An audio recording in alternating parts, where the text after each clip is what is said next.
Bonjour à tous, je m'appelle Michael Wana, je suis radiologue au CHU à Strasbourg et j'ai le plaisir de vous retrouver pour une nouvelle vidéo. Cette fois-ci, on va parler d'un cas toujours impressionnant, toujours d'urgence, toujours d'imagerie. Et on rentre dans le vif du sujet. Il s'agit d'un homme, un homme de moins de 40 ans qui est admis aux urgences directement par le SMUR. Il n'a aucun antécédent connu, il aurait présenté une dyspnée d'effort depuis 3 jours, voilà, avec un inconfort thoracique, mais c'est pas extrêmement clair. Et ce qui s'est passé, il a une douleur brutale alors qu'il se rendait à son travail à vélo, donc au cours d'un effort, il a une douleur thoracique brutale avec une syncope. Il est tombé, des passants ont appelé le SMUR et le SMUR l'a amené à l'hôpital. Il était tout à fait conscient à son arrivée, mais avec une tolérance hémodynamique pas extraordinaire, en tout cas d'après ce que nous on en a su, et surtout des douleurs thoraciques persistantes. Donc face à ce tableau, on cherche avant tout à éliminer un diagnostic extrêmement grave, notamment la dissection aortique du fait de la douleur, de la syncope et de la mauvaise tolérance hémodynamique. Et en réalité, le patient est amené directement au scanner par le SMUR, avant même de son passage aux urgences, pour pouvoir avancer sur le diagnostic. Donc la question qui se pose, c'est est-ce qu'il y a ou pas une dissection aortique? Clairement, le meilleur examen pour pouvoir y répondre de manière rapide, fiable et utile, c'est l'angioscanner. Et c'est cet examen que nous allons regarder ensemble. C'est parti! Voilà, on va d'abord commencer avec un petit point technique pour un angioscanner aortique visant à chercher s'il y a ou pas une dissection aortique. Il y a un grand débat, faut-il ou non synchroniser l'examen à l'ECG? En termes d'acquisition, évidemment, il faut une injection de produit de contraste, il faut un temps artériel, mais est-ce que ce temps artériel doit être synchronisé à l'ECG? Donc déjà, ça va dépendre si vous avez ou pas une machine capable de faire ceci. Si vous n'avez pas de machine, évidemment, vous n'allez pas le synchroniser. Mais par contre, si vous avez une machine qui est capable de faire une synchronisation ECG qui permet de s'affranchir ou en tout cas de limiter les artefacts liés au mouvement du cœur, puisque l'acquisition va être synchronisée au mouvement cardiaque, et donc on aura moins d'artefacts cinétiques. En pratique, mon avis personnel, c'est que dans 99% des suspicions de dissection et même des dissections avérées, ça n'a aucun intérêt. Donc en pratique, je vous déconseille de le faire, sauf vraiment cas exceptionnel où il y a un doute très particulier sur une ETT ou sur une coronarographie. Voilà, un doute d'une dissection focale limite sur le sinus ou autre. Mais sinon, en dehors de ces situations vraiment très très particulières et spécialisées, sur de la suspicion tout venant de dissection aortique, un temps artériel cervico-thoraco-abdominopelvien au temps artériel, donc sans synchronisation ECG, est nécessaire et suffisant. La deuxième question au niveau du point technique, c'est faut-il ou non un temps veineux? Alors en pratique, ça n'est pas indispensable, puisque le diagnostic positif ou négatif se fera sur le temps artériel. Après, un temps veineux peut être utile, notamment s'il y a une dissection pour voir s'il existe des malperfusions ou pour voir comment se fait la perfusion du foie chenal. Donc en pratique, ce n'est pas indispensable, mais ça peut être recommandé s'il y a une dissection pour le diagnostic des conséquences de la dissection et s'il n'y a pas de dissection pour le diagnostic différentiel. Donc là, ce qui a été réalisé sur cet examen, c'est un temps artériel et un temps veineux. Commençons tout de suite par le temps artériel. Donc vous avez ici l'examen en coupe axiale, où vous voyez défiler le temps artériel donc depuis on va dire la portion moyenne du cou jusqu'au niveau des racines des membres inférieurs. Alors c'est un examen qui dans notre cas a été synchronisé à l'ECG, mais avec une machine plutôt entrée / moyen de gamme. Donc vous voyez que la qualité de la synchronisation n'est pas extraordinaire. Ça ressemble en fait à un scanner non synchronisé. Peu importe, qu'est-ce qu'on va regarder d'abord? Nous allons regarder s'il y a ou non une dissection. Donc pour ça, on va regarder l'aorte depuis la portion ascendante. Vous voyez ici la valve aortique avec les sinus, l'aorte ascendante, la crosse, l'aorte thoracique descendante, l'aorte abdominale, les axes iliaques. Donc nous avons une aorte qui est de calibre normal à tous les étages. Il n'y a pas d'augmentation de calibre, il n'y a pas non plus d'anomalies pariétales significatives. Les parois sont globalement lisses et régulières. Il n'y a pas d'athérome qui est mis en évidence, ce qui est plutôt attendu chez un homme jeune de moins de 40 ans. Il n'y a pas non plus d'image linéaire endoluminale qui aurait pu porter le diagnostic de dissection. Il n'y a pas non plus d'image surajoutée qui aurait pu correspondre à un hématome intramural qui serait un diagnostic différentiel. Donc, il ne s'agit pas d'une dissection aortique. Alors évidemment, si on ne trouve pas de dissection aortique, on va regarder très attentivement l'examen pour des diagnostics différentiels. Et le premier diagnostic différentiel à évoquer, c'est l'embolie pulmonaire. Donc pour cela, on va analyser de manière attentive les artères pulmonaires. Vous voyez ici le tronc de l'artère pulmonaire droite, l'artère pulmonaire gauche et les différentes branches. On va voir si ces artères sont perméables ou non. Donc là, vous voyez, on a injecté une quantité importante de produits de contraste pour avoir une bonne opacification aortique.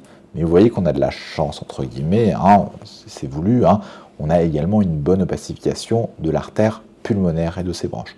Donc l'examen est tout à fait satisfaisant pour analyser les artères pulmonaires et il nous permet d'écarter une embolie pulmonaire puisque vous avez une bonne perméabilité des artères pulmonaires bilatérales et jusqu'en distalité. Donc il n'y a pas d'embolie pulmonaire. Quelle est la troisième chose qui peut donner une douleur thoracique aiguë et qui n'est pas un syndrome aortique aigu, donc dissection hématome intramural, qui n'est pas une embolie pulmonaire? Et bien, la troisième chose, c'est l'infarctus du myocarde. Et là, effectivement, on va voir que déjà, sur le temps artériel, il y a quelque chose qui doit vous attirer l'œil. C'est quoi? C'est un remodelage au niveau du ventricule gauche. Vous voyez ici le ventricule gauche, normalement la forme habituelle, y compris sur une coupe 4 cavités stricte, la forme habituelle doit être une tendance à avoir une diminution du diamètre au fur et à mesure qu'on s'approche de l'apex.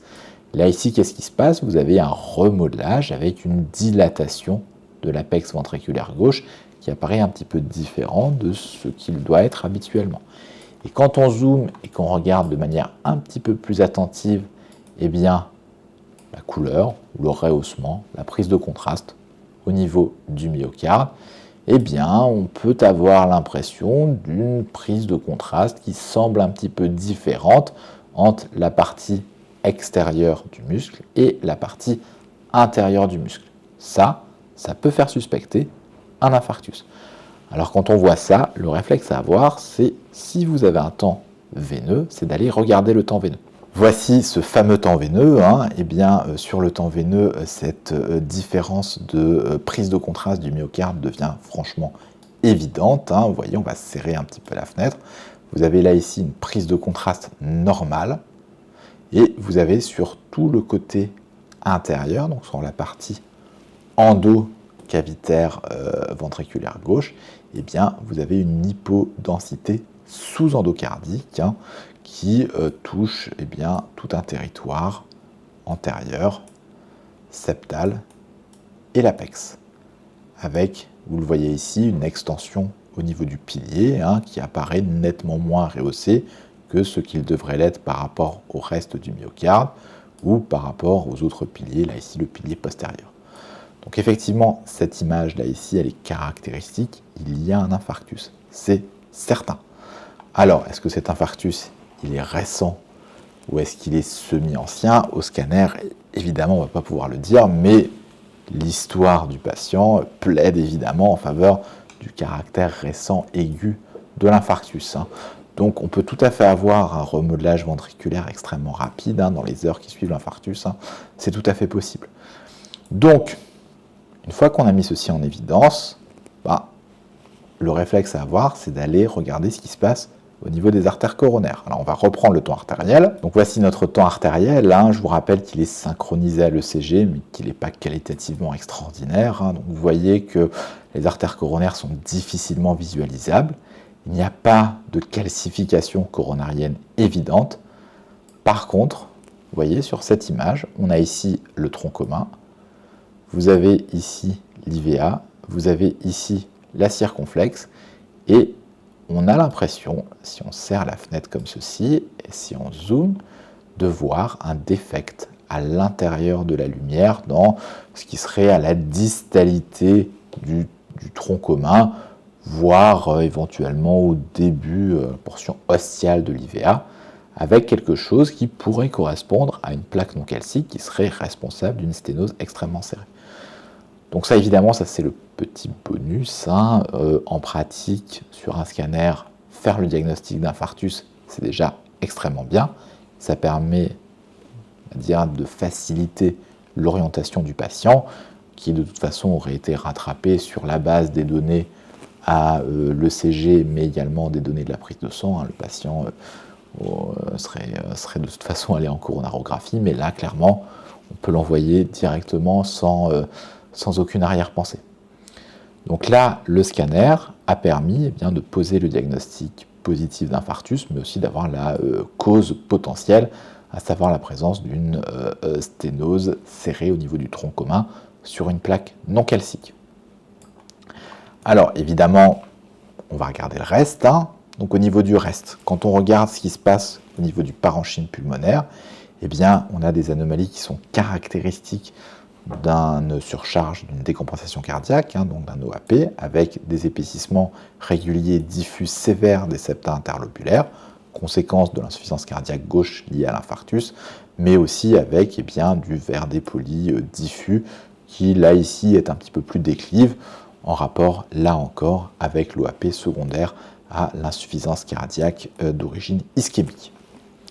Il n'y a pas de foyer infectieux, tout ça ne correspond pas à des zones infectieuses, simplement de la stase vasculaire et œdémateuse liée à l'insuffisance cardiaque. Voilà, sur le temps veineux, on va regarder s'il y a d'autres anomalies parenchymateuses, notamment des anomalies au niveau sous-diaphragmatique. Il peut parfois y avoir des lésions ischémiques, ce qui n'est pas le cas ici, il n'y a pas de souci particulier. Donc le patient est allé immédiatement en salle de coronarographie. Vous avez ici l'image qui correspond à la coronaire droite, qui a des parois parfaitement lisses et régulières, qui ne présentent pas de rétrécissement significatif ou de sténose. Et vous avez ici la cathétérisation du tronc commun avec effectivement une lésion extrêmement serrée là ici de bifurcation, avec une sténose supérieure à 90%. Et vous voyez d'ailleurs que la suite de l'IVA n'est pas forcément extrêmement normale, avec des lésions significatives en aval. Cette lésion a été traitée par stent, et je vais vous montrer le résultat final qui est assez impressionnant. Donc voici le contrôle post-angioplastie stenting. Vous voyez le guide qui est en position, et vous voyez que la mise en place du stent a permis une levée complète de la sténose, et un aspect quasiment normal de cette IVA qui était significativement pathologique avant. Pas mal, franchement, un beau travail. Alors, qu'est-ce qu'on peut retenir de ce dossier? Le premier renseignement, c'est que malheureusement, il n'y a pas d'âge pour faire un infarctus du myocarde. On avait ici un patient moins de 40 ans. Eh bien, ce n'est pas des choses rarissimes, les infarctus chez des sujets jeunes. C'est des choses qui arrivent. Malheureusement, il y a parfois ou fréquemment des antécédents, mais il n'y a parfois pas de cause ou d'alerte avant, et on peut tomber directement sur le syndrome coronarien aigu qui va révéler la maladie coronarienne. Le deuxième enseignement, c'est l'intérêt d'analyser l'ensemble de l'examen, et notamment l'analyse du myocarde sur le temps artériel avec la morphologie du ventricule gauche, mais également sur le temps veineux avec le rehaussement du myocarde et la recherche de zones anormalement perfusées. Le troisième enseignement, c'est la possibilité sur un scanner, y compris un scanner entre guillemets lambda, donc injecté sans véritablement de synchronisation poussée ou d'analyse poussée, de pouvoir diagnostiquer cet infarctus à l'aide justement de ces différents signes. Tout cela est donc très important et montre la nécessité d'une analyse à la fois rapide, puisque tout ça, on l'a dit, on le répète, mais il faut imaginer que vous avez le patient qui est amené donc directement par le SMUR au scanner.